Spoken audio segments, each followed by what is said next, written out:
Ready for another lesson? Why it is essential to have men in young boys' lives.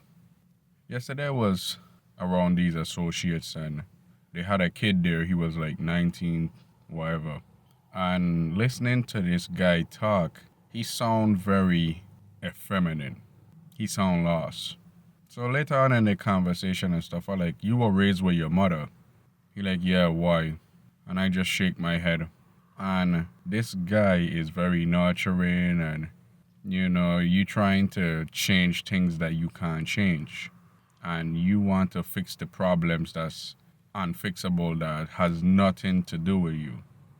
You want to have moral justice and all of this nonsense, and that's good, fine. But why don't you go out there and make some money first? You want to do all of this stuff, and you lack the basic necessities what it takes to be a man. Well, let me get, it's easy for you because you're white. We all know where we go with this. This is essential to have men, masculine men, in young boys' lives. He was saying that talking to children and all kind of stuff that woman would say. And your job as a man is not to talk to your children. Your job as a man is to be the disciplinarian. And don't get me wrong, you don't just discipline them and then not explain to them why. But your job is the enforcer. Her job is nurturer. The way this guy talks, it's apparent that their role is reversed. He's the nurturer and his girl gonna be the enforcer. Newsflash, women don't want to be enforcers. Look how that turned out for you. And look how effeminate you are. I can understand that you're mainly a product of your environment.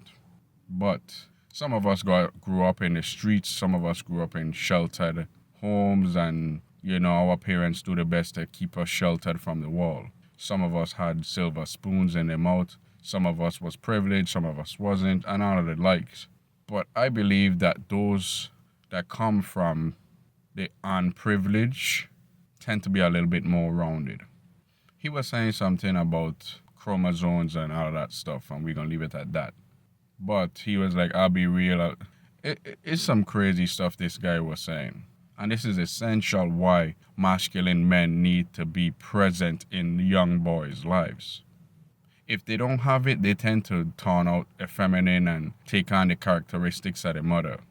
His only saving grace is that he in the Marines. But I met a lot of Marines like him. And it's a bad combination. Social fighter, great. You want to fight for equal rights, fantastic. But if you think you can go to the Marines and change how that machine is running, you're stupid. You're going to be frustrated the whole 4 years or however long your contract is. Your best bet is to just do your time and get out, because you're not going to change the machine, and definitely they're not going to change it for you. You're a schmuck. You don't have pull. Maybe the problem wasn't his father. The problem is his mother. And there's always three sides to the story. Her side, his side, and the truth. And 95% of the time, the women demonize the father and end up bashing him to the children. And the children go off of what the mother say, but years later when they find out and have a conversation with the dad, that the father wasn't as bad after all. So many years lost because of a woman's selfish nature.